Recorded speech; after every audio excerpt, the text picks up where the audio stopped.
Walang preno kung bumatikos. Malalim at makatwirang komentaryo. Mag-ingat ang mga politikong gumagawa ng kalokohan at baka kayo ay tamaan ng Rapid Fire!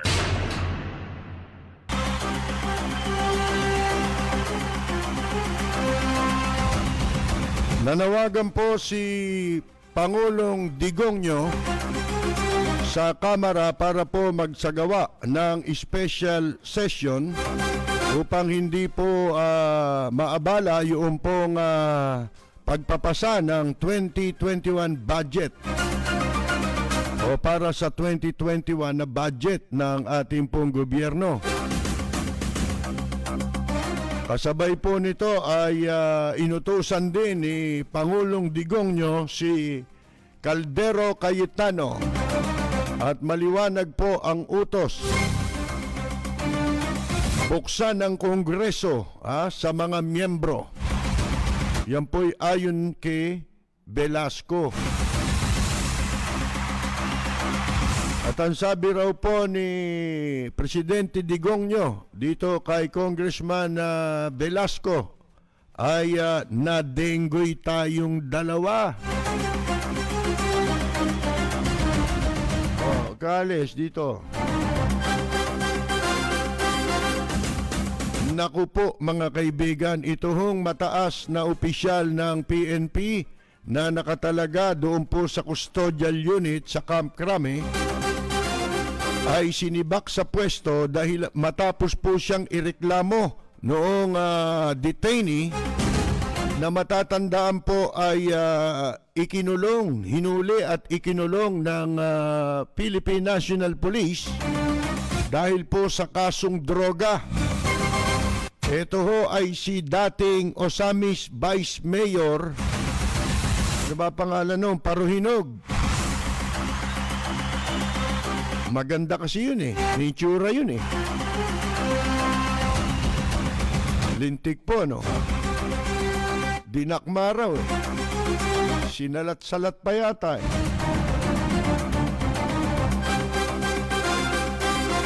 At ito hong si Senator Nancy Binay ay merong sinasabi sa destruction of environment and natural resources na ang layunin daw noong Manila Bay yung pong iginawad na mandamos ng Korte Suprema para po doon sa sa Manila Bay, diba tawag doon, writ of kalikasan.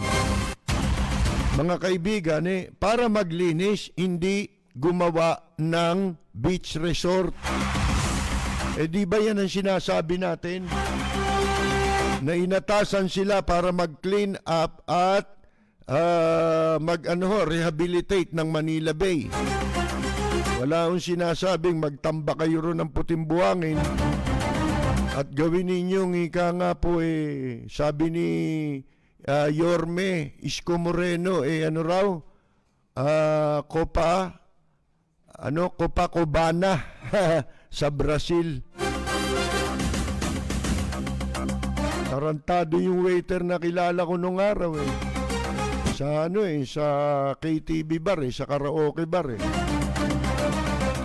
Alahin ninyo may nag-request ng Copacabana na kante.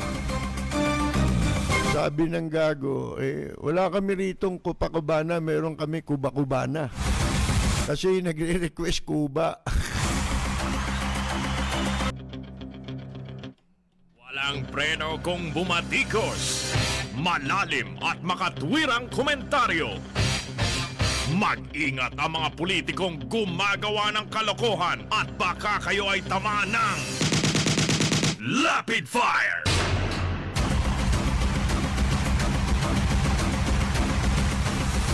Ayan po, nanawagan daw si Presidente Duterte, mga kaibigan, para sa isang special session ng Kongreso para maiwasan po yung pagkaantala sa pagpapasa ng panukalang 4.5 trillion national budget para po sa taong 2021.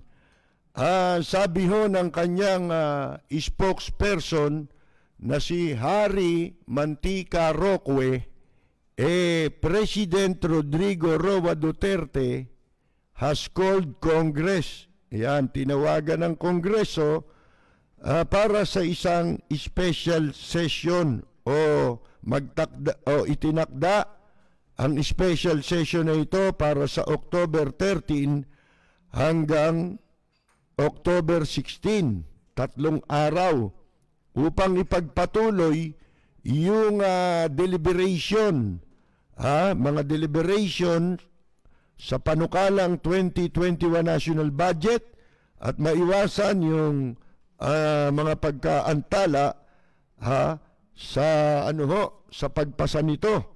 Ayan.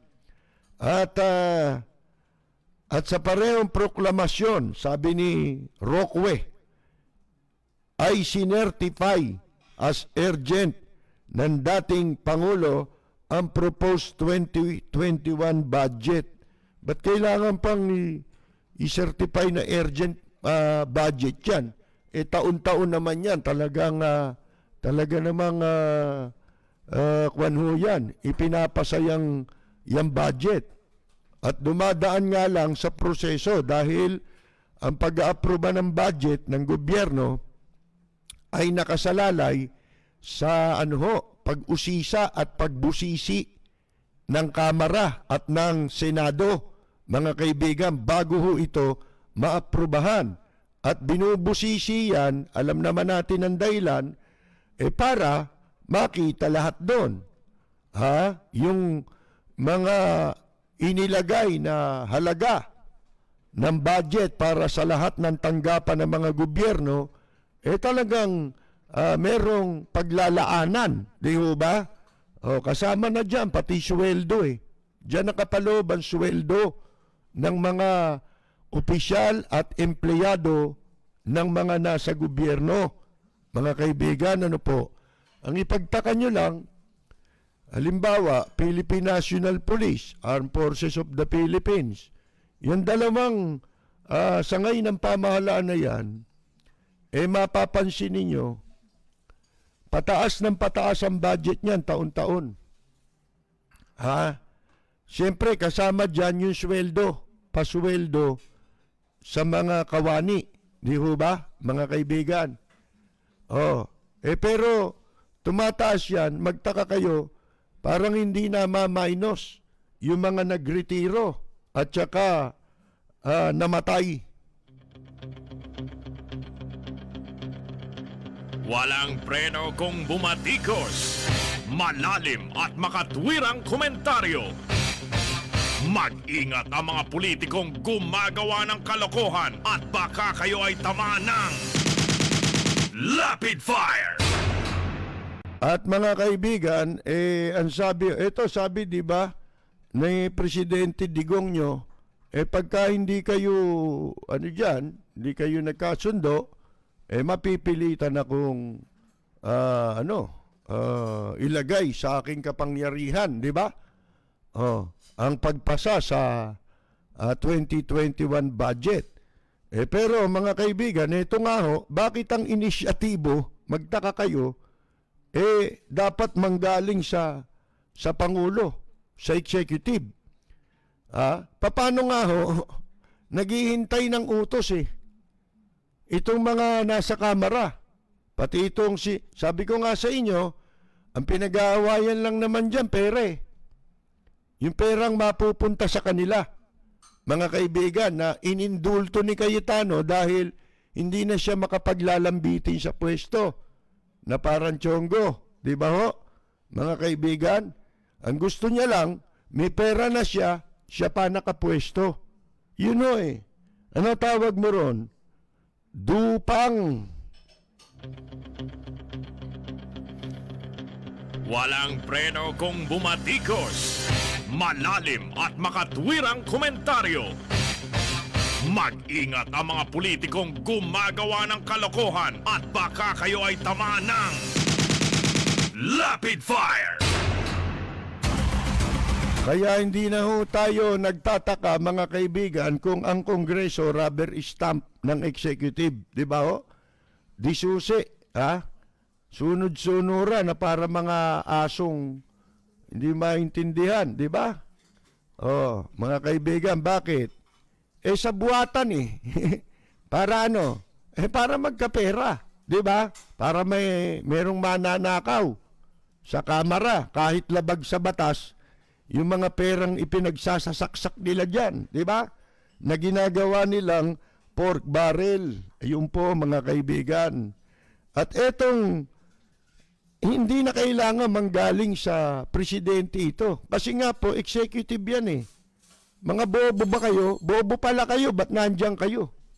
Di dapat kami na lang ang nandyan. Di ba? Alin? Ako, congressman. Ha? Babuy na kayo. Di ba? Di pa ba kayo nahihiya? Halatang halata na nagpapatuta lang kayo sa executive. Di ba? At hindi yan ang mandate na ginagampanan ninyo. Yung mandate ninyo bilang legislative o mga mambabatas. Ang ginagampanan ninyong papel yung hindi nyo mandate. Hindi nyo mandate na mag-antay ng kung ano sasabihin ng presidente sa inyo, tsaka lang kayo kikilos. Hindi ba? Oh, pero pagdating sa pork barrel, yun ang pinakakwan eh. Main reason. Yun ang pinakapangunahing dahilan. Kung bakit pala sila nandyan sa Kongreso. Hindi po ang pangunahing dahilan sana yung sila ang lumikha magpasa ng mga batas. Hindi yun eh. Sa ano? Doon sa budget, lagi. Sa pondo. Mga kaibigan, ang pinagtataka ko, bakit nagsipagtakbuhan kayo sa kamara? Mahilig pala kayo sa pondo.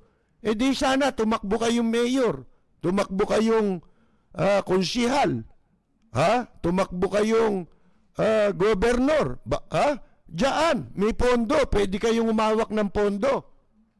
O kaya sa mga departamento, nagpa-appoint kayo. Yan.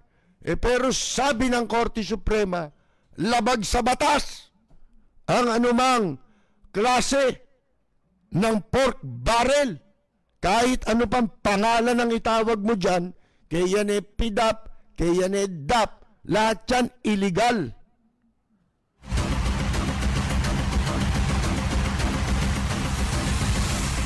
Siyempre, pinagtatanggol nung kapatid niya, si Cayetano. Di ba? May kapatid siya sa Senado eh. Si Pia Cayetano. Sapagkat, ang sabi ng ibang mga senador, wala na tayong time para maipasa yan. Ito nga, kaya nga, sinasabi ni Digong nyo na, ano yan? I-convene mo yung kamara, buksan mo yung kamara na idiniklara ni Cayetano na suspended hanggang November, mga kaibigan. At pagkatapos, ang maiipit kala ni Cayetano, hindi maiintindihan ng publiko yung garapal na plano niya, yung motibo niya. Ito'y pinagliis sa batang musmus ito eh. Mga kaibigan na kapag hindi nakuha ang gusto, ayun, hindi bali na hong, mapinsala lahat, kung hindi rin lang niya makukuha yung kanyang hinahangad na makapamalagi siyang speaker. Gusto niya habang buhay na siya nasusunod. Mga kaibigan. Ngayon, ipinagutos na ikumbin ito. Bakit? Kasi nga, kapag hindi na aprubahan ang budget para sa 2021, ang mangyayari po, kung ano yung budget ngayong taon, yung ginamit na budget ngayon, kung magkano ang halaga niyan, mga kaibigan, siya ring magiging budget sa susunod na taon. kung hindi maaprubahan. Eh siyempre, marami na silang mga isinaksak dyan na pagkakakitaan nila, di ba? Pati ang executive. Kaya nga ano yan eh, nagsasabuatan eh, sa pagpasa ng budget eh. Kahit na masilip pa ng iba na may mga nakasaksak dyan na hindi nilalagay ang paliwanag kung saan gagamitin yung pera na labag sa batas. Dahil alinsunod sa batas, yung mga budget na kailangang aprubahan, dapat lahat yan maliwanag na nasasaad sa General Appropriations Act kung saan gagamitin yan, kung magkano, specific, anong proyekto o programa gagamitin ang pondo. Ilang beses na pong nabubuko na yung mga katakot-takot na pondo, lalo na itong mga mambabatas, naglalagay sila, nagsisingit sila, ang tawag pa nga insertion, mga kaibigan. Inilalagay nila dyan, walang specification kung saan gagamitin. Di nanakawin yun. Tapos, itong si Cayetano, nilagyan niya ng saksakan ng laking pondo yung kanyang distrito, mga kaibigan. Distrito nilang mag-asawa. Pagkatapos, yung mga matapat nilang aso, hindi naman matapat, sa totoo lang yan eh. Lipat mo yung pondo ron kay Velasco, di nandun din yung mga asong yan. Parang mga baboy nga eh. Kung nasan yung labangan, doon sila sumasabsab. Di ba? Ganun lang yan eh. Ilipat mo yung pwesto kay Velasco. Pag nalipat kay Velasco, doon naman sasabsab yan. Nandun yung kaning baboy eh. Dala ni Velasco eh. Di ba?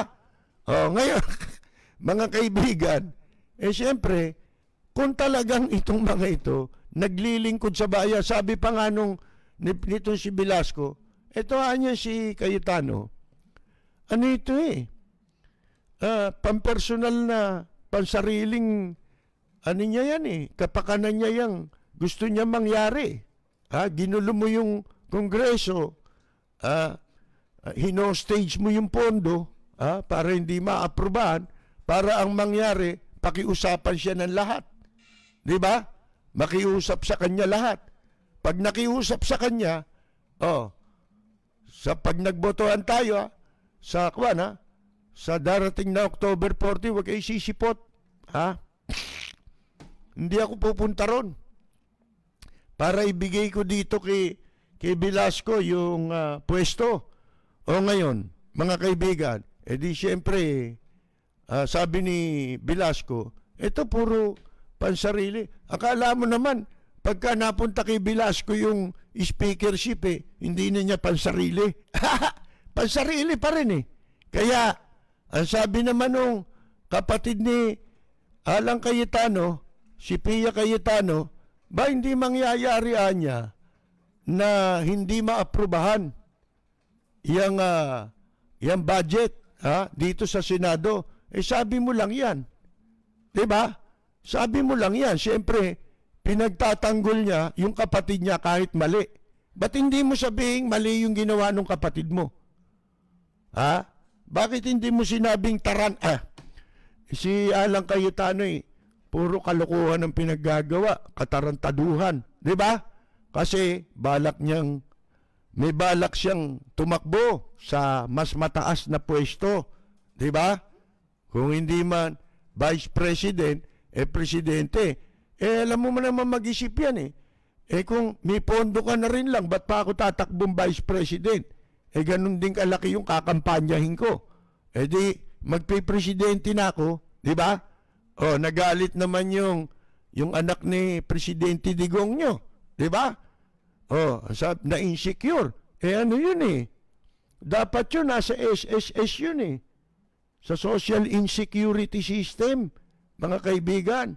Insecure lagi yun Kay Pacquiao lang, insecure yun mga kaibigan, mananalo ba siya kay Pacquiao? Di ba?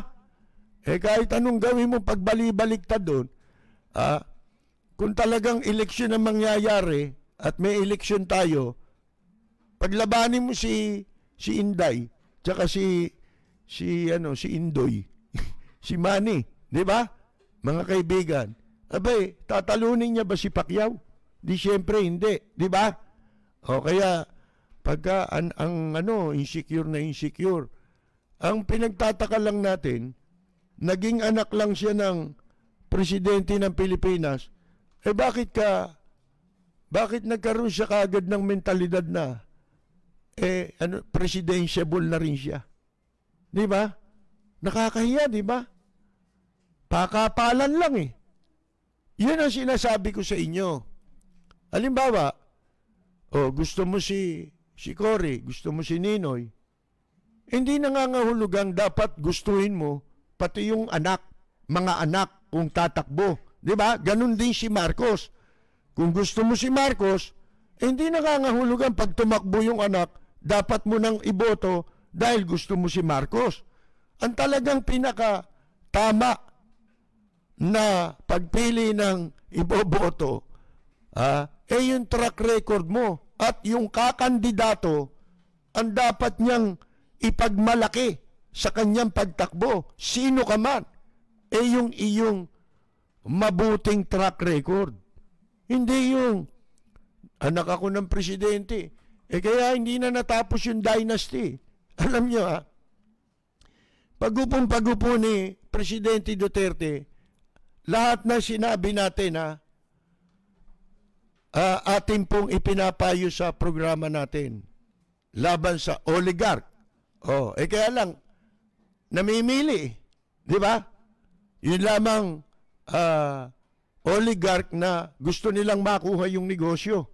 O kaya malipat dun sa bagong oligarch na sila naman ang may alaga. Di ba? Katulad ni Dennis Uy. Mga kaibigan.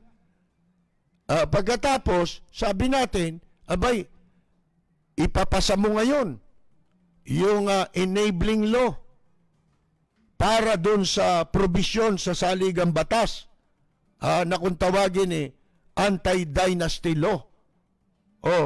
Kasi nasa Constitution yun pero walang enabling law.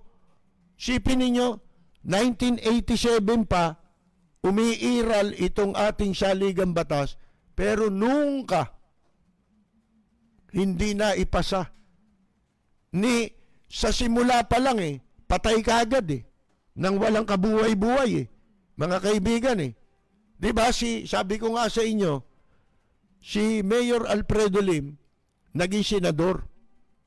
Nahalal sila Mayo Di ba? Mayo eleksyon.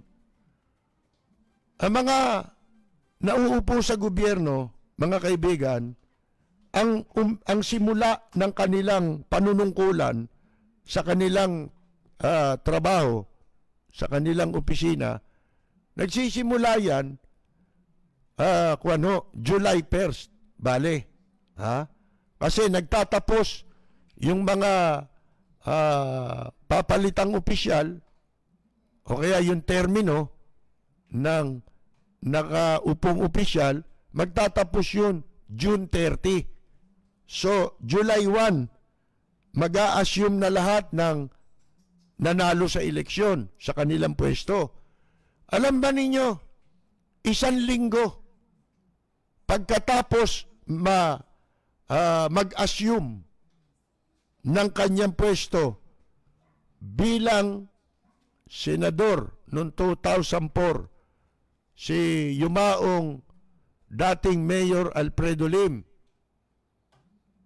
ang pinasa niya ang ikanyang inihaing panukalang batas o ang panukalang batas na kanyang inihain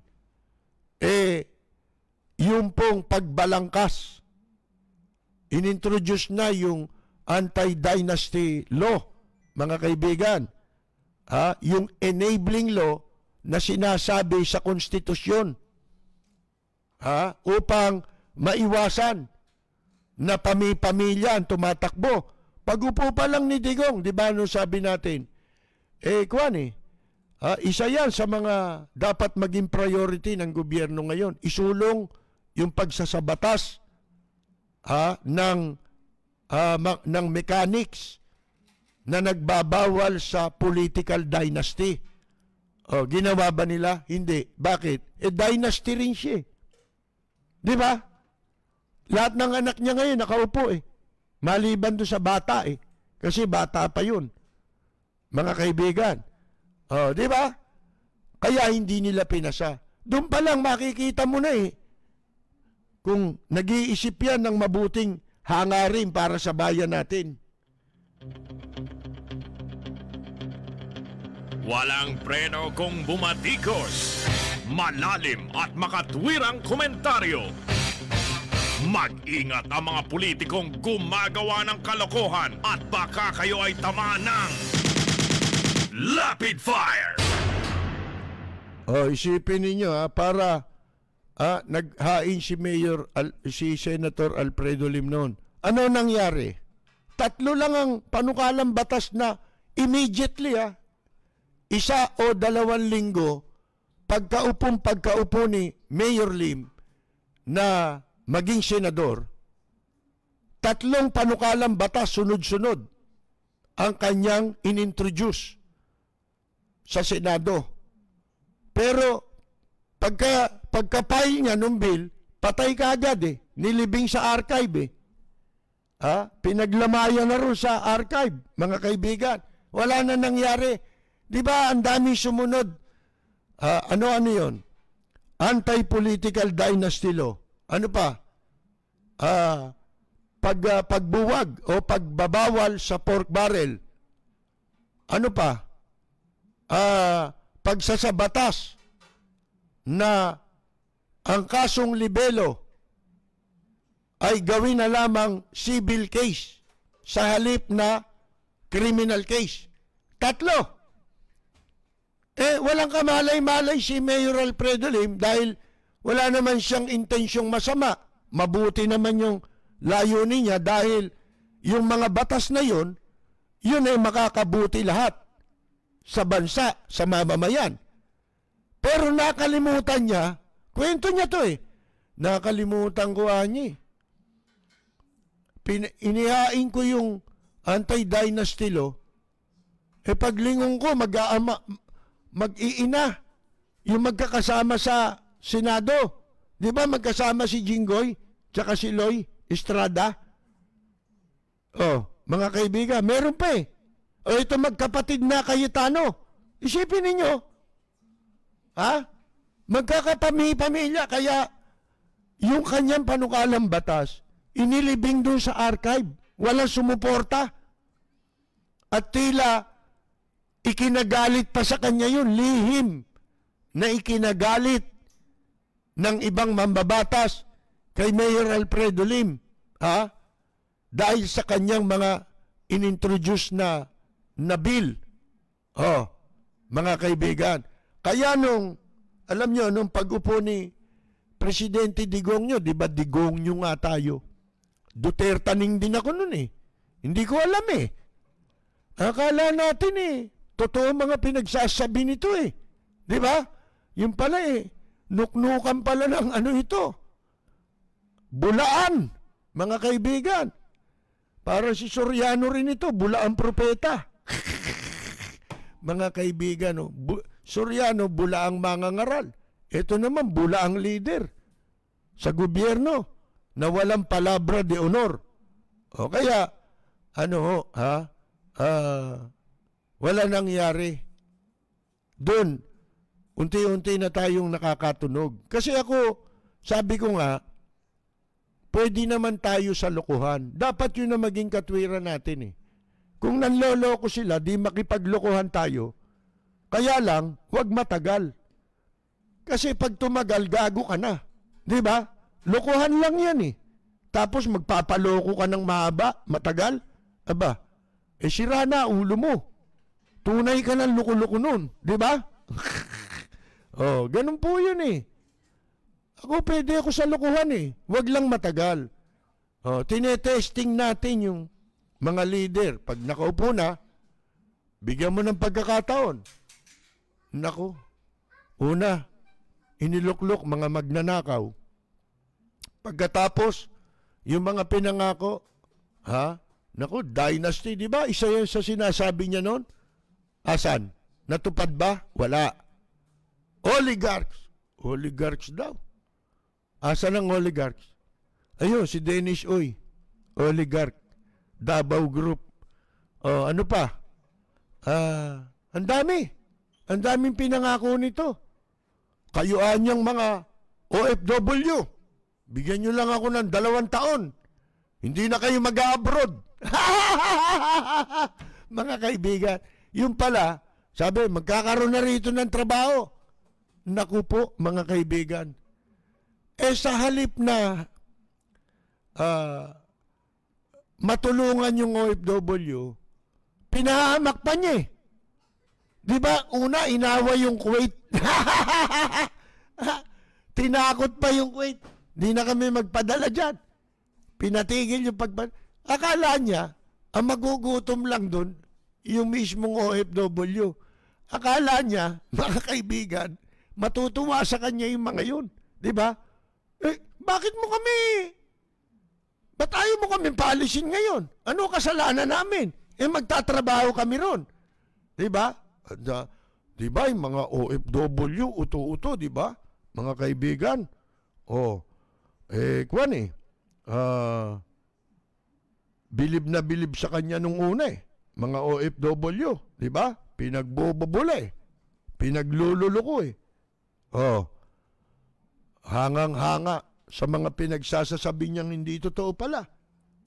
Ano nangyari? Natupad ba? Nangako pa, ang gaganda ng pangako. Tatayo tayo ng Department of OFW. Ba?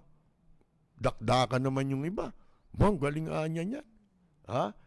Tapos unti-unting nalagas yung deployment natin. Di lalo ngayon. Lalo ngayon. Di ba, ang daming umuwi na rito. Yung nangyari pagsabog sa Lebanon. Di ba? Nag-uwian dito. Ang dami nang nag-uwian. At saka, inaway niya yung mga bansa. Baliktad eh. Habang wala yung pinapangako mo, wala kang karapatan na ipahamak mo yung trabaho ng mga taong yan. Di ba? Ang dapat sana, kasi yung overseas program natin, pasikip na ng pasikip ang daigdig niyan eh. Lalo niyang, pinasikip eh. Mga kaibigan, akalain niyo pagmumurahin niya yung mga iba't ibang bansa. Ang dami nating kababayan Pilipino na mas maganda ang kalagayan kaysa sa OFW. Halimbawa, sa Amerika. Ang mga kababayan natin dyan, naninirahan na dyan. Nagiging mamamayan ng Amerika. At kung anong nai-enjoy nila, kung anong pribileyo meron ng isang mamamayang Amerikano. Ganon din sa Canada. Ganon din sa Australia. Ang daming bansa niyan. Mga kaibigan, ang dapat sanang itinaguyod ng gobyerno yung makapagbukas muli ng iba pang venue sa ibang mga bansa na kukuha ng ating mga OFW. Kung pwede nga, madagdagan yan kasi sa panahon ni Gloria, nawalang hiya yung ni Gloria eh. Yung deployment ng ating mga entertainer sa Japan. Natigil yan dahil diyan kay Gloria maliit pero maluwang. Mga kaibigan. Di ba? Napatigil yan eh. Ang dapat sana, lalo siyang nakipagkaibigan sa mga bansang yan upang hindi lang maalagaan ang kapakanan ng ating mga kababayan sa ibang bansa na kanilang kinaroroonan. Kung hindi, mahimok pa niya ang mga bansa na yan na magbukas pa ng mas magandang pagkakataon para sa iba't ibang talento, larangan na merong kakayahan ang mga Pilipino. Hindi. Inaway mo eh. Kaya ako wag hari nawa, wag magkatotoo. Ang aking sinasabi, nabanggit na natin ito sa ibang mga pagkakataon. Paano? Yan ang tanong eh. Paano? Kung dahil sa pinaggagawa niya, pang-aaway niya, pang-aalipusta niya na akala mo may mga kasalanan sa kanya. Ikinumpormiso niya ang bansa natin. Inilagay niya sa panganib ang bansa at mamamayan natin. Mga kaibigan, sa pakikipag-away niya, pambabastos sa ibang mga bansa, sa leader ng mga bansa na wala namang atraso, mga kaalyado natin. O isipin mo, paano kung ang mga bansa na yan magpasya na hindi na muna sila kukuha ng mga OFW dito sa Pilipinas habang di ba? Di ba may mga sanction na? Tulad sa Amerika ngayon, merong nakahain bill ngayon na kapag ka hindi ninyo inilabas ang tunay na listahan at pinapanagot ang mga may kasalanan na mga pulis doon sa paglabag sa human rights, hindi na ibabalik yung pong tulong na ipinagkakaloob ng Amerika sa ating AFP at sa ating PNP. Mga kaibigan, paano? Isa pa lang yan. Step by step ang sanction. Hanggang sa ma-isolate ka na. Ganun yan eh. Uunti-untiin ka eh. Binibigyan ka ng pagkakataon eh. Na maitama mo yung mali mo sa demand nila. Nagde-demand sila ng pagbabago. Nagde-demand sila na pairalin ang rule of law sa ating bansa. Nagde-demand ang mga bansa na yan na igalang ninyo ang konstitusyon na gumagarantya sa karapatang pantao ng mga mamamayang Pilipino. Walang preno kung bumatikos, malalim at makatwirang komentaryo. Mag-ingat ang mga politikong gumagawa ng kalokohan at baka kayo ay tamaan ng Lapid Fire! Mula sa top-rated music station ng dekada 80, ang WBL. Puli na naglilingkod sa inyo sa pamamagitan ng magaganda at piling-piling programa. Mula Lunes hanggang Linggo, aaliwin kayo ng aming kilalang mga komentarista at public service program. Ito lamang sa himpilan ng DWBL. Patuloy po tayo, may piyak pa eh. Parang nagbibinata. Victor Wood tayo, may piyak. Beno, yun ang sinasabi natin. Yung mga sanction na yan, para ipamukha sa'yo. Halimbawa, matigas ang ulo mo. Ayaw mo magpasakop sa kasunduan. Lahat yan may kasunduan eh. Kung walang kasunduan yan, ang sino man bansang manggigipit sa atin, pwedeng kundinahin din ng ibang mga bansa. Mga kaibigan, kung yan ay hindi kasali. Kung merong gagawin ng isang bansa, katulad ng ginagawa ng China, kaya tayo nila tinutulungan nitong mga malalaki at maliliit na bansa ng United Nations. Dahil sa ginagawang pananakop ng China sa ating mga teritoryo. Sipin mo, legally, dahil nga sa desisyon ng The Hague.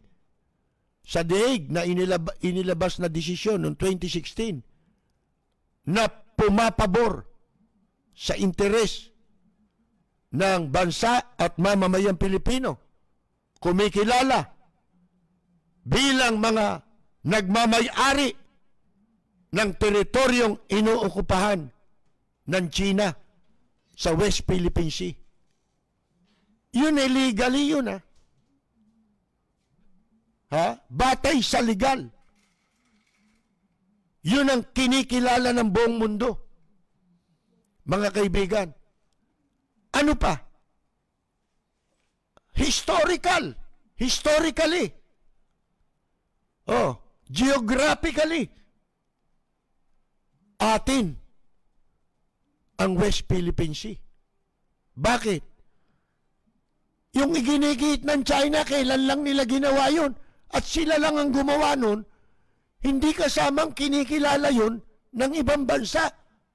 E di, kung pwede yun, lahat ng bansa gagawa ng sarili niyang mapa. Di ba? O di tayo, gumawa rin tayo. Kung ganun ang usapan, sakupin din natin yung China. Eh, hindi mo naman kaya. Di ba? Kinakatwiran.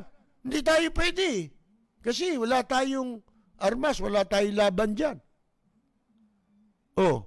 Talagang wala. Alam naman namin yun eh. Di ba? Katunayan, pag ginera tayo ng China, hindi na kailangan ng armas. Alam mo kung ano lang gagawin ng China? Sabay-sabay lang silang iihi. Malulunod tayo rito sa dami nila. Di ba? Bilyon yan eh. Ilan lang tayo. Mga kaibigan. Sabay-sabay. Kaya nga mas maalat yata yung tubig na papunta sa China eh. Yung dagat. Kasi doon sila umiihi. Mga kaibigan. Di ba? Oo. Isipin ninyo yan. Ngayon, unti-unti, isasanksyon ka. Paano? Kung dumating sa... Eto nga, nung kinu-question sila sa Pogo, hindi na nila inulit yung katwirang yun. Ngayon, hindi na nila maulit. Paano? Kabobohan. Ano sabi? Nung binabatikos na itong mga Pogo rito dahil mga illegal pumapasok dito, mga inchik. Nagpapalaganap ng krimen dito. Kasi karamihan dyan, sundalo yan eh. At saka kriminal eh. Parang sa Amerika pala, itong mga, di ba si President Trump, sinara niya yung mga border ng mga bansa sa South America, Latin American countries, magmula sa Mexico, kasi nagpapasukan doon. El Salvador, mga ganong bansa, di ba? Nicaragua, pumupunta rin sa Amerika eh. Alam niyo natuklas ang isa na sindikato pala dyan, ayon sa mga nakausap natin. Yun daw pong mga pumapasok sa teritoryo ng Amerika para doon na manirahan, na dala-dala ng mga sindikato, ng mga human smuggler, mga human trafficker. Karamihan daw dyan, yun ang gagaling sa bilangguan, pinalalabas tas pinapupunta rin sa Amerika. Alam nyo naman yung mga Latino sa Amerika, magugulo rin yan eh. Mga kaibigan eh. Kung nasa ng mga Latino, gugulo niyan. Kaya po, mga kaibigan, nung nag-uumpisa na ngang magsipasukan dito yung mga Chekwa na yan na pinapapasok nila hanggang ngayon, napakarami na yan, milyon-milyon na yan, mga kaibigan. Wala nang lugar ngayon na hindi mo makikita nakatira mga inchik. Ultimong Ayala, Alabang eh. Di ba yung si Kabayo, yung si Marcos, na nagpapanggap na anak ni Marcos, ang layo mukhang kabayo eh. Nakulong na, di ba? Yung tarantadong yun, di ba? Yung tinirahan niyang bahay, yung nagpatira sa kanya dun sa bahay na yun, incheck na may Pogo rin. Operator din ng Pogo. Yun ang pinanser niya. Hindi ba ilang bahay yung inupahan dyan sa Corinthian Garden? bago pa nanirahan doon si pinayagan nung may-ari na umuupa, inuupahan lang yun eh. Yung isang arong bahay na inupahan eh, bahay ano tawag mo rito? Ng kirida ni Erap na si Laarne Enriquez. Yung isang bahay doon sa Corinthian, mga kaibigan. Oh. Bakit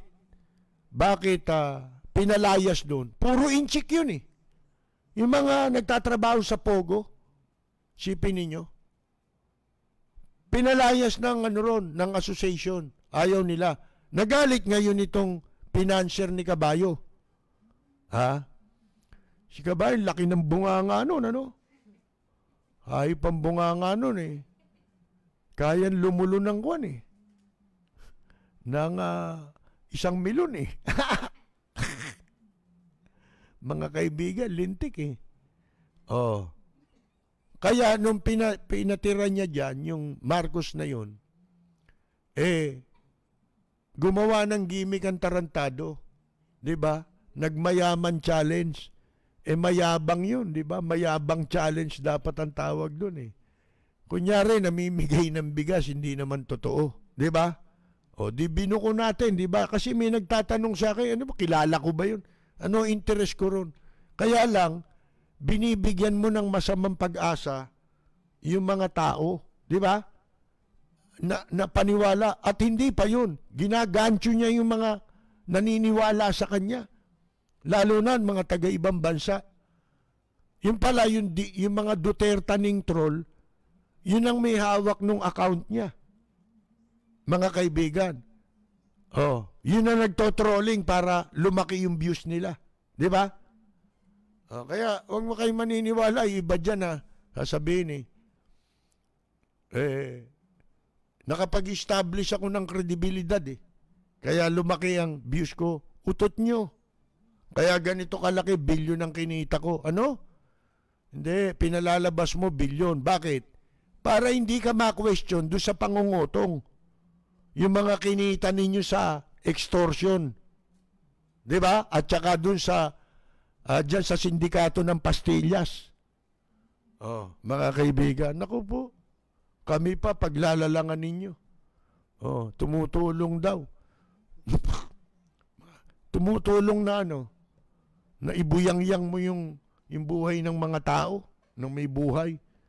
Oh, ngayon, eto unti-unti, sabi nga pala nila noon, ang depensa nila pagkatapos na magalit ang taong bayan, kung bakit nagsipagkalat dito yung mga walang hiyang tsekwa na yan, at nabisto pa nga karamihan mga sundalo na, miyembro ng People's Liberation Army ng China. Oh, yan Pogo, isipin ninyo, wala namang negosyo ang inchik eh. Na pumasok dito, yung galing sa mainland China, na pinapasok ni Presidente Digongyo, wala naman diyang negosyo na hindi gobyerno ng China nagpipinansi. Di ba sabi natin sa inyo, lahat ng negosyante na nakabase sa China, Chinese business hindi pwedeng walang sosyo ang gobyerno. Sosyon laway sila dyan. O kaya, katulad dito sa ating bansa, papapasukin ng mga negosyante rito para makontrol nila ang ekonomiya natin, sila ang gagahasa sa ating ekonomiya, mga kaibigan, pupunanan sila, tutulungan sila ng gobyerno nila sa magagastang itatayo nilang negosyo rito. Pero wala tayong return of investment o kapalit na napapala sa ipinapasok nilang negosyo rito katulad ng Pogo. Hindi ba yung Pogo, bawal nga yan eh. Sabi, hindi, nagbibigay ng pera kay Presidente. Nadula si Roque. Yun ang sinabi. Oh. May kasabihan tayo the end does not justify the means. Hindi komo pagkakakitaan kahit sa illegal. Di para mong sinabi, gawin na natin legal yung pang-hold up. Di ba? Kasi kung yun nang-hold up pagka nakapang-hold up siya, may papamahagi niya yung pera sa ibang tao. Nagro-Robin Hood. Di ba? Mga kaibigan. Di wala ng krimen. Lahat pwede na. Di ba? Lahat ng krimen. Kasi krimen yan Di ba may batas tayo, may mga batas yan. Illegal gambling. Mga kaibigan. Pero, hayagan. Tinatanggap ng gobyerno natin. Ina-acknowledge. Nire-recognize na parang legal. Ini-institutionalize ang illegal dito sa Pilipinas. Ano sabi nila? Hindi natin pwedeng galawin yan. Bakit? Baka gumanti. Saan? Doon sa mga kababayan natin sa China. Yun, hindi na nila inulit yun. Alam nyo kung bakit? Kasi katarantaduhang rason yun. Yun malaking katarantaduhang katwiran. Sipin mo, pinagtatanggol mo yung incheck. Tapos isasangkalan mo yung mga Pilipino sa China. Bakit mali yun? Kasi ang mga Pilipino na nagtatrabaho sa China, dalawang klase lang halos Kung hindi teacher, musician. Dalawa lang yan. Pero, yung mga yan, pumasok sa China, legal ang dokumento. Dumaan sila sa legal na proseso para maging legal ang kanilang pagtatrabaho doon. Ito hindi. Gumawa ng direktiba ang Department of Justice na visa upon arrival. Sinira yung batas. Dati, na ipinagbabawal silang pumasok sa Pilipinas nang walang kaukulang visa mula sa Philippine Embassy sa China. Pagkatapos, hindi pa yun. Ang masaklap, hindi ba nagkabistuhan? Nagsisipagtrabaho? Ang visa ay turista? Yung iba, marami sa kanila, overstaying na rito. Nagtatrabaho. Tapos tinignan ng mga papel, hindi nagbabayad ng buwis. Isipin ninyo yan. Pinagtanggol ng gobyerno. Habang noong pong kansilahin ng US Embassy ang visa ng mga may kinalaman sa pagpapakulong kay Senador Leila de Lima, mga kaibigan, ano ginawa nila? Ginantihan. Sino ginantihan nila? Yung mga Amerikano? Hindi. Kanino sila gumanti? Pinaghigantihan ni Presidente Digongyo sarili nating mga kababayang Pilipino na naninirahan sa Amerika. Bakit? Kasi ipinatupad nila ang patakaran na hindi na makapapasok ang mga kababayan nating Pilipino na naging US citizen at ang passport ay US passport holder na sila. Hindi na sila papayagang makapasok sa Pilipinas nang walang kaukulang visa na iginawad ng Philippine government doon sa Amerika sa pamamagitan ng ating embahada at mga konsulada. Mga kaibigan, sipin mo yon. Sino ginantihan mo? Di ba? Ano kasalanan yan? Eh, ikaw lang ang gumagawa ng away laban sa Amerika para makapagpakita ka ng katapatan sa China. At yun din ang ginagawa ng mga nagpapatuta sa kanyang congressman. Nagpapakita ng katapatan sa kanya. At ikinukumpormiso ang kanilang mga constitutional mandate. Lapid at sa mga listeners ngayon, binabati ko ang inyong programang Lapid Fire sa matapang at makatotohanang pagbabalita. Lagi po nating pakinggan ang programang Lapid Fire ni Kapersil Lapid. Ito po ang inyong katrupa at kaibigan, Manny Pacquiao. Maraming salamat po. Para sa mga pulpul, para sa mga abusado, arogante, walang kwentang nilalang, nagtatago sa titulong public servant, empleyado ng gobyerno o politiko at kahit sino ka pa, yan ang tunog na lalatay sa'yo. Walang sisinuhin, walang sasantuhin, basta't tiwali, gigisahin ni Percy Lapid. Si Percy Lapid, dito sa Lapid Fire. Lapid Fire! Percy Lapid, matapag na sandigan ng mamamayan, pader na di kayang gibain, ni naman kahit mga ulupong sa pamahalaan. Lapid Fire! Lapid Fire! Lapid Fire! Magandang gabi po sa inyong lahat. Ito po si Nonoy Zuniga, nag-iimbita sa inyo na sumubaybay at makinig lagi sa Lapid Fire. Ito ang programang mapanuri, may tapang at napapanahong komentaryo. Dito tayo sa Lapid Fire. Magpapatuloy po tayo, mga kaibigan, ba yung sasabihin natin? Di ba? Doon pa lang dapat yung 91% na trust rating, yung satisfaction rating, 91%. Ito raw ay dahil sa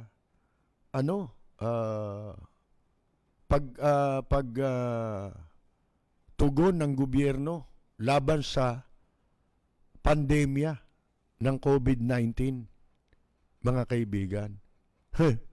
Yung mga ginagawa na ng gobyerno pagtugon sa COVID-19, nakakuha ng suporta ng mga Pilipino na 91% daw. Sus Mariosep. Umuwi ang mga OFW. Kasagsa yung unang sigwa ng COVID-19. Ano nangyari? Kinwarantin dito ng 1 buwan. Sipin mo yun. Ikinulong sa mga motel tsaka sa hotel ng OWA ni Mocha. Di ba? Pinagkakitaan ng OWA para makasandok sila ng pondo. Yun, walang nag-iimbestiga nun hanggang ngayon. Mga kaibigan. Yung mga pinagagawa nila, na natenga ang mga tao kung saan-saan, 91%. Pinagsama-sama mo lahat sa Rizal Memorial, 91%. Nagkahawahan. Mga kaibigan, sipin niyo yan, kahindik-hindik eh. Di ba?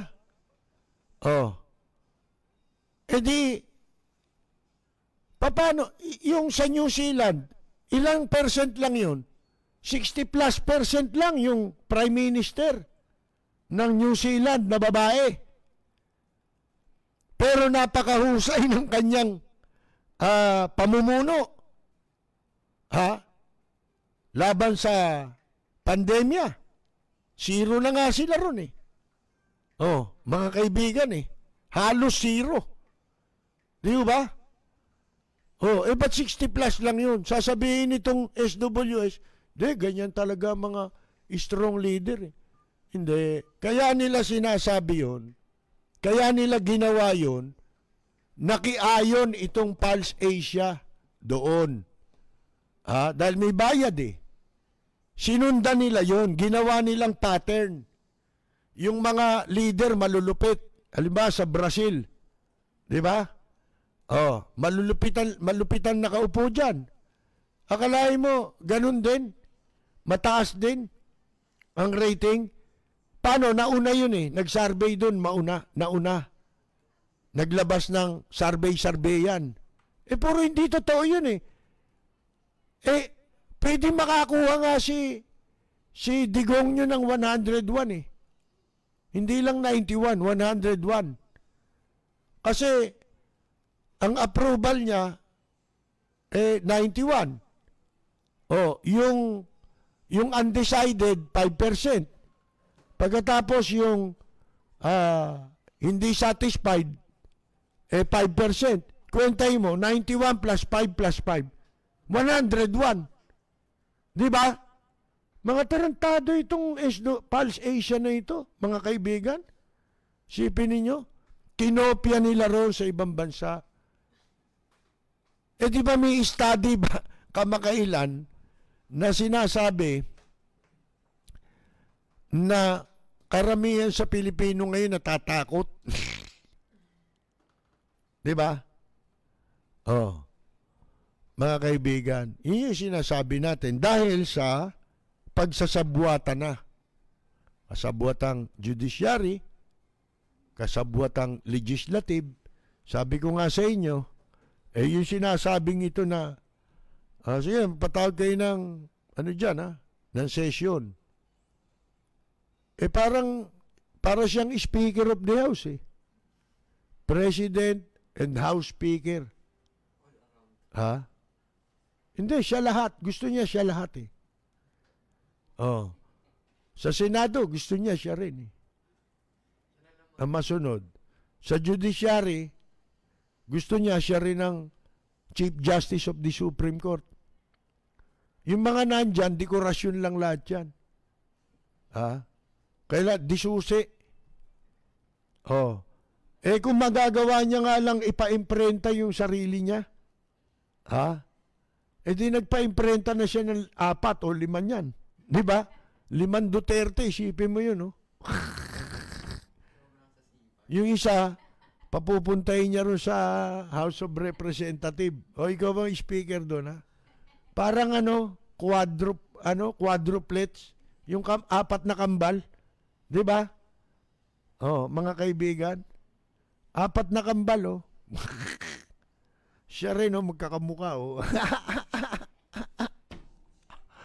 Kailan kayo ma-invento yung imprenta nun, no?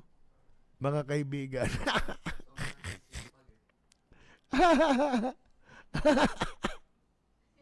Mga kaibigan nun. Nakatatawa ito siya na eh. Ako rin natatawa na lang dito. Tingin ko rito, si Eli Soriano na lang eh. Mga kaibigan eh. Oh, di ba? Anong sabi ni Bad Eli? Kasi maraming bakla rito sa administrasyon ni Digong. Yun nga nakapagtataka eh. Ba't kayo? Mahilig kayo kumuha ng mga bakla. Ano sabi ni Bad Eli Kuyukot Soriano? Ano ba ako talaga? Lalaki ba ako talaga? Oo. Tignan ko, lalaki naman ako. Bakit ang gusto ko, lalaki rin? Pina Valencia, Estela Suarez nagbuburles, si Pepsi Paloma, at si Rosana naglilislis, si Kirina Landipa, hubot-hubad nagbobomba. Kung ano po nakikita nyo sa akin sa harap ng camera, yung din ang makikita nyo sa akin sa pang-araw-araw na buhay. Talaga pong gumagamit ako ng salitang gago, tanga, inutil, tarantado! Magpapatuloy tayo. Ito, inutusan din si Cayetano raw. May order daw. Ayon to kay Lord Alan Velasco, yung gustong pumalit. Natatawa ako. Ang daming pautot ni Cayetano, no? Kung ano mga pinagsasasabing may birthday pa eh. Ha? Ang daming ginawa. Akala niya hindi halata ng tao yun. O wala na talagang kahihiyan nito. Ha? kahit halatang halata ng taong bayan na ayaw niyang umalis talaga sa pwesto. 'Di ba? Aalis ka lang naman eh. Akalain mo mag-resign? Ha? Saan ka nagre-resign? Ha? Speaker? Hindi na ikaw yun eh. Ba't ka magre-resign? Eh wala ka na. 'Di ba? Oh. Pagkatapos, dinedlock mo yung tawag doon? Hinostage mo yung budget. 2021 budget. Ang sabi nitong si Alan Velasco, Lord Alan Velasco, ano raw, meron daw directive. Ang directive daw ni Presidente Duterte kay Alan Peter Cayetano maliwanag na dapat niyang buksang muli ang Kongreso para sa mga miyembro. Ako ang hinahanap natin na Kongreso, dapat pati yan si Velasco, wag na yan.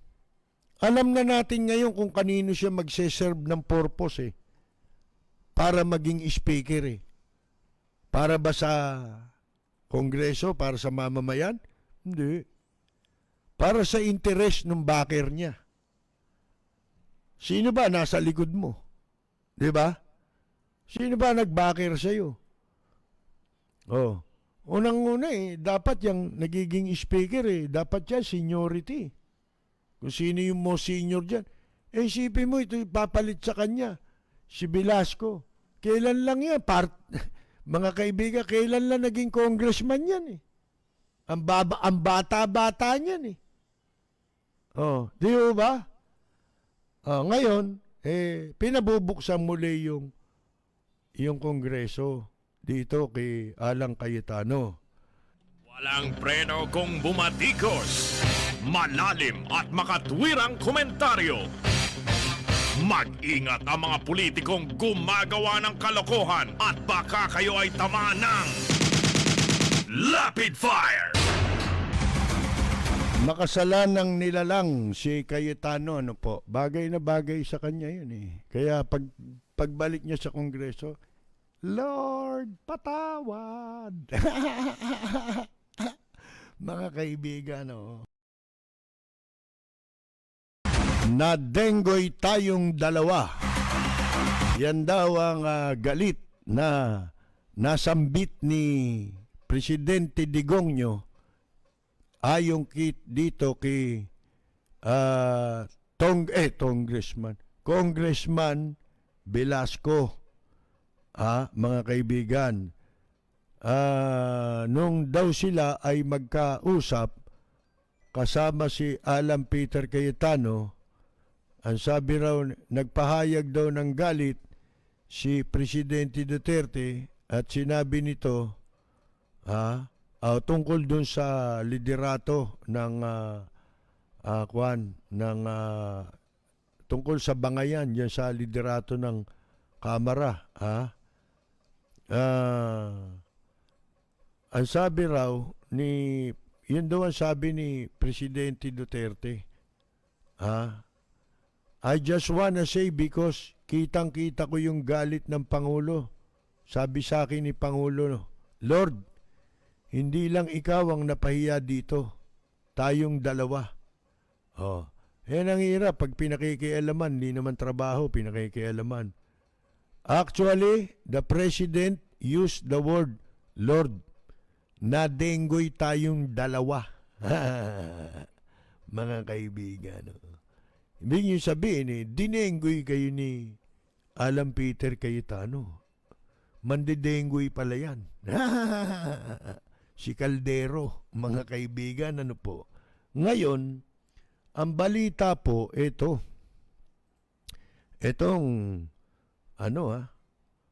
balitang kapanipaniwala nito. Ito daw, hepe ng custodial unit ng Philippine National Police ay tinanggal sa kanyang pwesto at sinampal ng kasong kriminal. Sinampahan ng kasong kriminal base sa reklamo ng umano'y sexual assault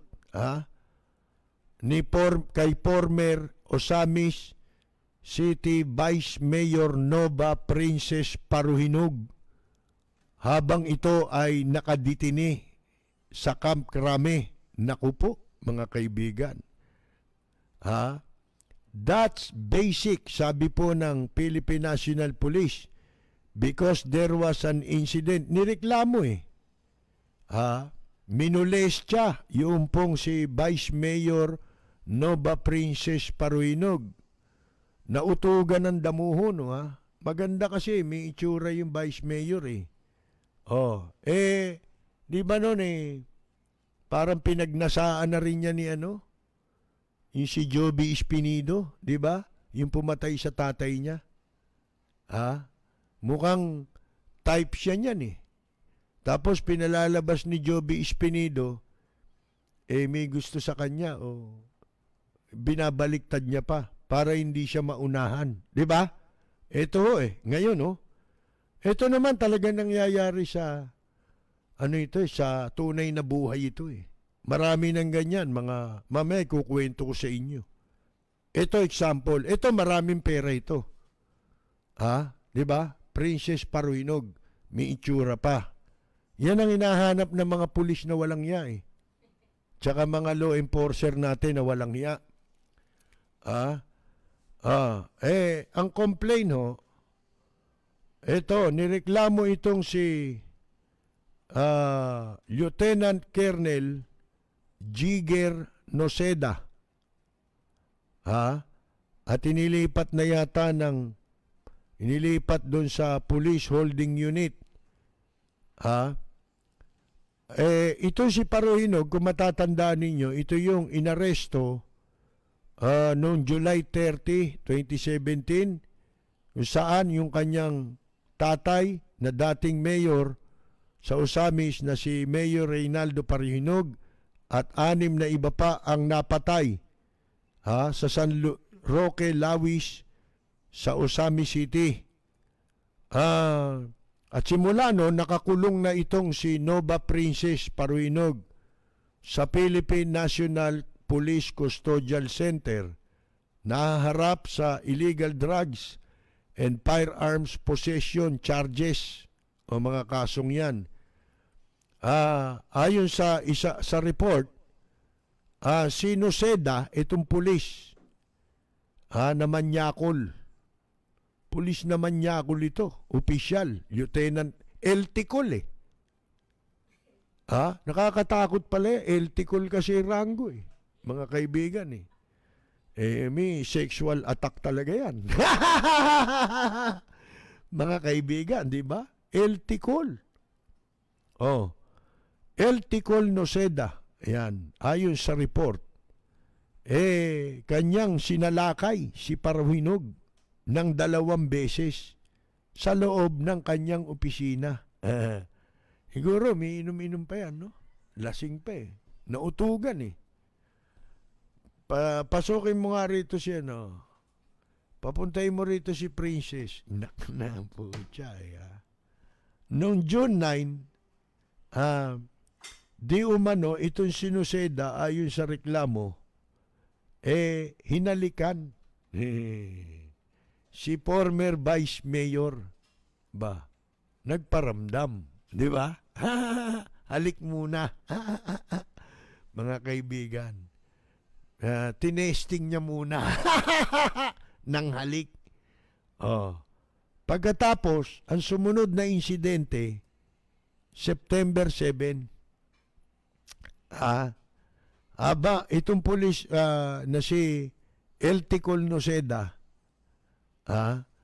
pinaghahawakan naman sa mga masiselang bahagi ng kanyang katawan si Princess. Paano kaya niya ginawa yun? Hindi nilarawan dito kung paano niyang ginawa. At hindi sinabi kung anong maselang bahagi ng katawan ni Princess Noceda ang dinakma. Hindi nakalagay kung dinakma, nilamutak, o sinalat, nilapirot, di ba? Basta ang sinasabi, Brody, mga kaibigan inilihim sa hiwaga Mga kaibigan, nakalihim sa hiwaga, ito pong paghawak daw sa mga private parts. Parts di marami yun. Hindi lang isa. Yung sa bundok niya, yung dalawang bundok ng Tralala, tsaka yung sa ibaba, parts yun Yun yung mga masiselan Di ba? Na private parts ng mga kababaihan. Hindi mo nga malaman kung dinukot pa yan. Di ba? At kung ano ginawa niyan, mga kaibigan. Walang iya itong pulis nito, no? Ayop. Ngayon, kukwento ko sa inyo. Sino sa inyo ang nakatatanda doon sa babae na si Rose Baladjay? Tagal na nito. Panahon pa yata ni Ramos ito Hanggang ngayon nakakulong yun Yung Rose Baladjay na yun. Ito yung kauna-unahang, hindi tayo nagkakamali, inaresto at hindi na nakawala simula nun sa kaso ng pyramid scam. Ang daming nabiktima niya, mga opisyal ng gobyerno, mga religious, kasama sa religious organization. Ang daming nabiktima niyan. So, bilyon yata ang nadali nitong Rose Baladjay na ito. Ngayon, ganito ang gustong mangyari ng mga pulis na yan, mga gago ito sosyotain nila, jojowain nila yung mga may pera na maganda pa, di ba? Siyempre, nasasarapan na sila, nagkakapera pa sila, walang hiya, di ba? Kaya hindi ako naniniwala doon sa itinaas ni Digong yung sweldo, magbabago pulis. Kahit anong taas ang gawin mo dyan, iba na hinahangad niyang mga yan. Kasi marami dyan nagsipasok sa pulis, masama na agad ang intensyon Nakaplano na yung masama nilang gagawin Pag ako naging pulis, itong gagamitin kong kapangyarihan sa aking mabilis na pagyaman. Ganun yan Yun na nasa isip niyan di ba? Ngayon, etong si Rose Baladjay, mga kaibigan, kinulong sa NBI ito, na ang NBI director noon, yung namatay, na si dating General Reynaldo Wicoco.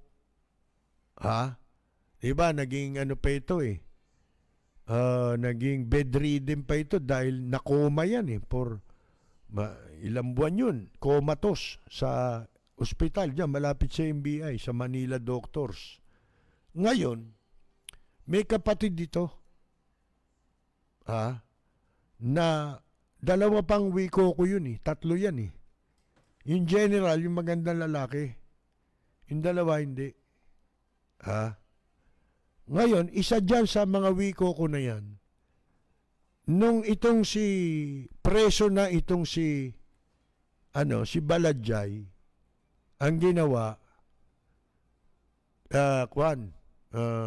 ginawa niyang girlfriend. Siguro, pangako, tutulungan kita na makalabas ka rito. Pero bago kita tulungan, muna. Kailangan ibigay mo yung mga gusto ko. Kaya ako, ayoko ng yung pinagnasaan na yung babae. Alam nyo na nangyari, di ba? Maganda yan yung Rose Baladjay na yan Ngayon, di girlfriend na. Pinapirma ng mga deposito sa bangko. Yung tinago ni Baladjay na pera, hindi niya makukuha eh. Ha? Kung di kukuha si Baladjay, kunin na natin yung pera. Kinuha yung pera. Yung wala nag-iimbestiga niya na. Asan yung si Baladjay? Di ba nakakulong pa rin yun? Dapat yun ang sitwasyon, nakakulong pa ngayon yan. Hindi natin alam kung nasa na yan. Ha? Eh matanda na ngayon yun. Dekada 90 pa nung mangyari yun eh. Mga kaibigan eh. Hindi ako nagkakamali eh. Yung kay Rose Baladjay. Yan! Ganito siguro ang posibleng plano nitong nitong si El Ticol Noceda. Ha? Wala nangyari sa Ticol niya ngayon, mga kaibigan. Kaso inabot niya. Yan ang pinaplano niyang gawin. Kala niya, mapapaibig niya. Di ba? Bibiktimahin. Papangakuha niya. Sige, tulungan kitang makalabas dito, di ba? Tsaka lumuwag-luwag ang ano mo rito, pribileyo mo sa custodial center. Di ako nagkakamali eh. Diyan nakakulong si Senador de Lima, di ba? Custodial center. Tarantado yung mga nagiging ano dyan eh. Custodial chief dyan eh. Alam niyo kung bakit? Nung panahon sila Jinggoy Estrada, Bong Revilla, nakakulong dyan, parang piyesta araw-araw. Catering ang naghahatid dyan. Litso, no? Di ba si Digong nyo pa nagkwento? Dinalaw niya eh. Kaya nga nakalabas yung mga yan eh. Mga kaibigan eh. Dahil yung anak ni Bong Revilla, ang ninang sa kasal, si Sara Duterte. Mga kaibigan, alam nyo na, ngayon, walang iya yung mga nakaupo dyan. Nung nakakulong dyan yung mga VIP, naku po, nag-iinuman dyan, piyesta, araw-araw, mula umaga hanggang gabi. Kaya hindi malungkot sila dyan eh. Sila Bong Revilla, nung nakakulong sila dyan, masayang masaya po sila dyan. Mga kaibigan, ang buhay nila dyan, nila Jinggoy Estrada. Iyan po ang katotohanan. Walang preno kung bumatikos. Malalim at makatwirang komentaryo. Mag-ingat ang mga politikong gumagawa ng kalokohan at baka kayo ay tamaan ng Rapid Fire!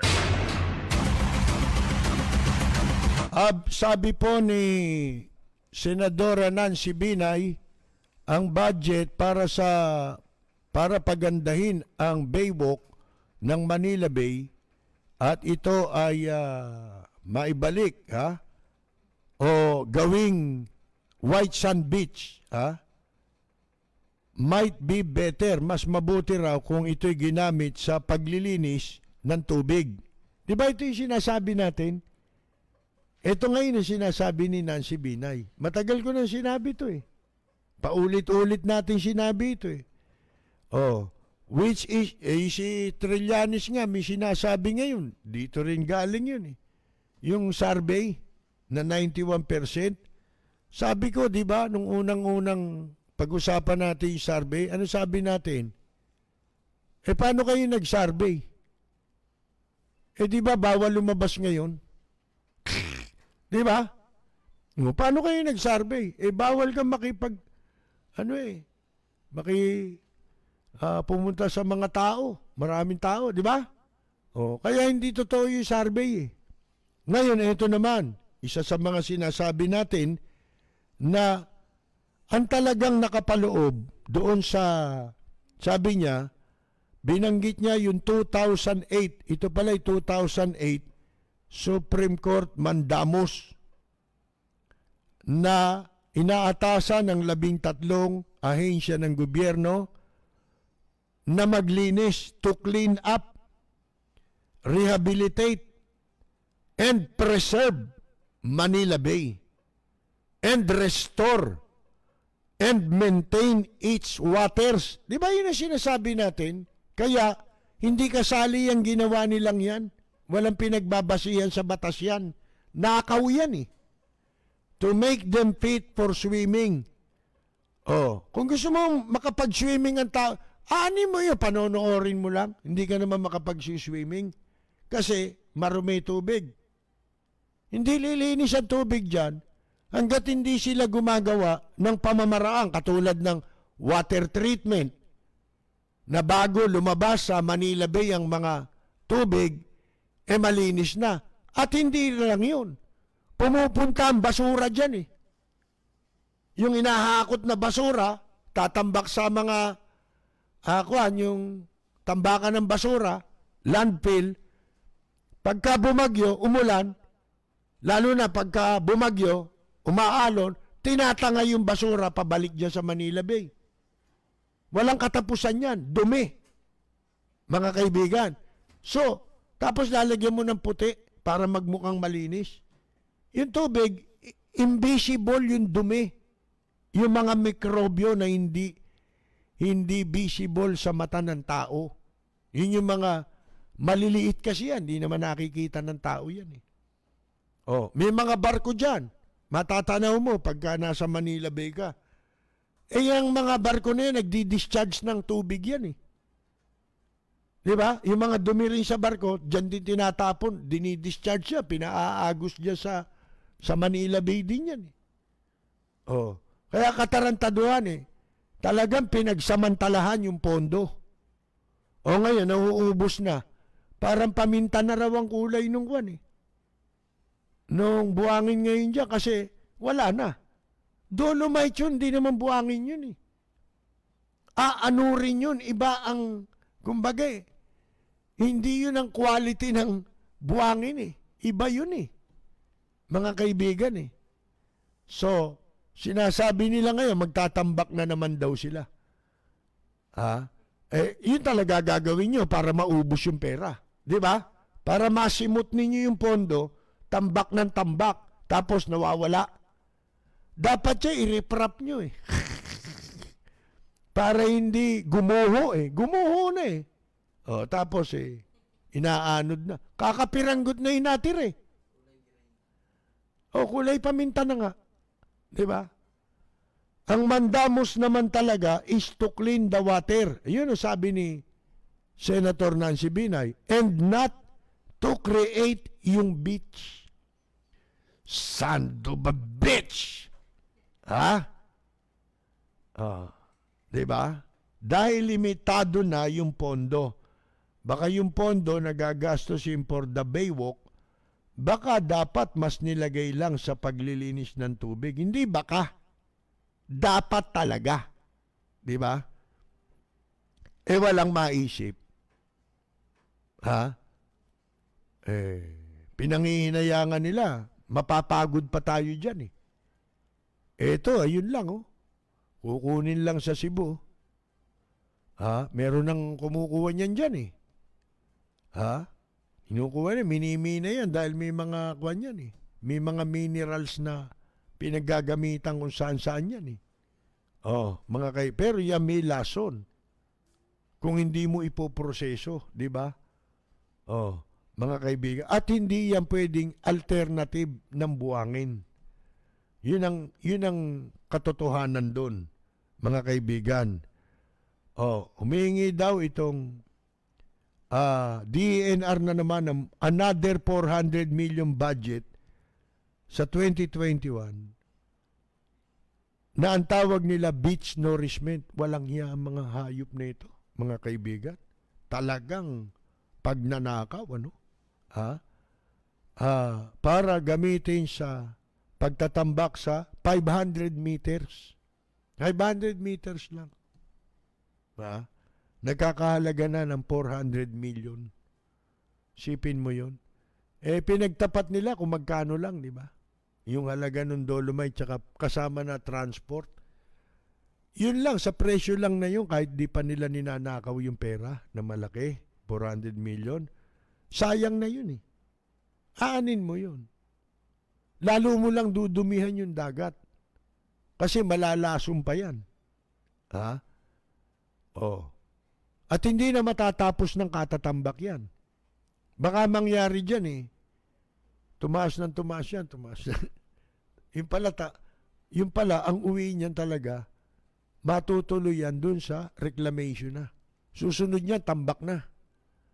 Ha? Magtatayo na mga inchik dyan ng kung ano-anong building. Di ba? Ano-anong negosyo na itatayo dyan. Ang sabi ni Nancy Binay, itong Baywalk, we will make it really as tourist center. Hindi, iba pala to. Si Simato. Dapat dito Simato, mga kaibigan. Ako.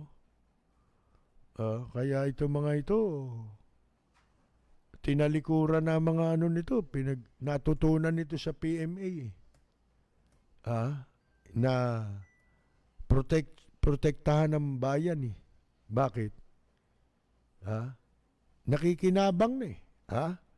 Ang laki ng nasasandok. Tapos ang ano lang dyan, ang kapalit niyan, bulahin mo si Presidente. Kamukha ginawa ni Cayetano. Sabi mo, napakagaling nyo, Mr. President.